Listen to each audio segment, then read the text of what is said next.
Hi, this is Tom Sedlak, General Manager at 33rd Company Property Management. Thanks so much for watching our video blog series. Today's topic is Smart Tips for New Landlords, Twin Cities Property Management Advice. 33rd Company is a long-standing property management company. We've been around for over 2 decades, and there are a lot of things you learn and a lot of little nuggets of wisdom you pick up along the way. Probably the first one is to make sure you're properly insured for your rental property. Typically, your local agent that you have your normal homeowner's insurance can provide you a rental dwelling policy. It could be a DP3, could be a BOP, which is a business owner policy, or a rental dwelling policy. Make sure, though, that when you do transition to a rental policy, it does contain certain elements, and also make sure you read it. One of the first things that are different between normal policies and rental dwelling policies are the vacancy periods. Typically, homes that are vacant for more than 60 days, i.e. between tenants, your coverage lapses and you actually have to buy a supplemental policy or an addendum policy, which can be almost as expensive as the normal annual policy itself.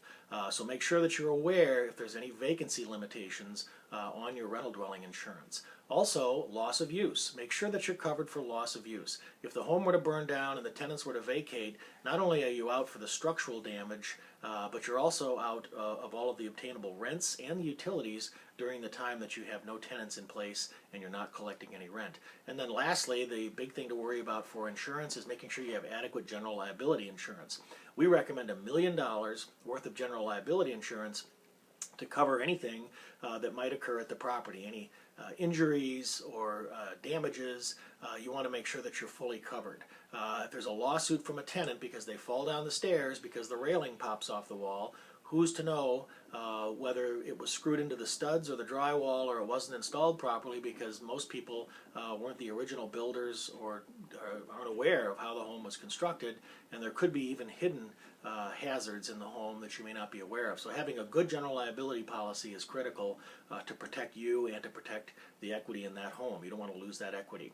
The next thing to think about, utilities. It sounds simple, but utilities transfer back and forth from the landlord to the tenant, to back to the landlord, off to the new tenant, and having a utility shut off inadvertently can cause problems, especially if you're in the northern climates and the gas is shut off and your home could freeze in just a day or two during a vacancy if your furnace were to go out or be shut off by the gas company.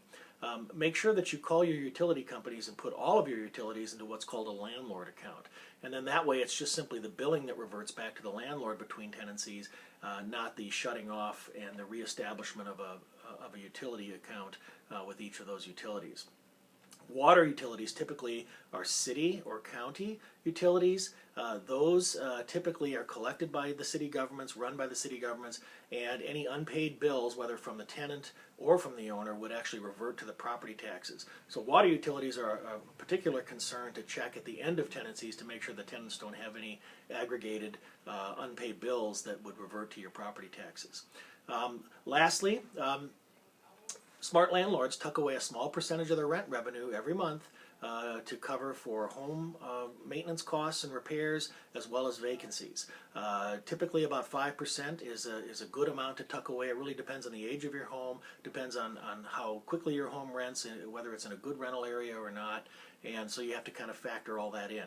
But that's basically a good starting point for you. And once you put that money away, then you know that you've got some reserve to fund for the maintenance and repairs and also that vacancy. As far as that maintenance goes, consider getting a home inspection every 3 to 5 years. It's important to know what the age of the roof is, what the age of the siding is, the longevity of the asphalt, all those factors, how many years left of carpet you have, vinyl, linoleum floors, all those things. A good home inspector can give you an idea of how much life remaining you have in some of the major structural components, and it'll give you an opportunity to start budgeting for those repairs years in advance so that you have enough money to fund, for instance, a new roof by the time that requirement comes up. And then maybe the final note for you, get a good savvy tax accountant. Having a good solid CPA is invaluable. There are so many tax benefits and write-offs for rental properties. Make sure you get yourself off on the right foot.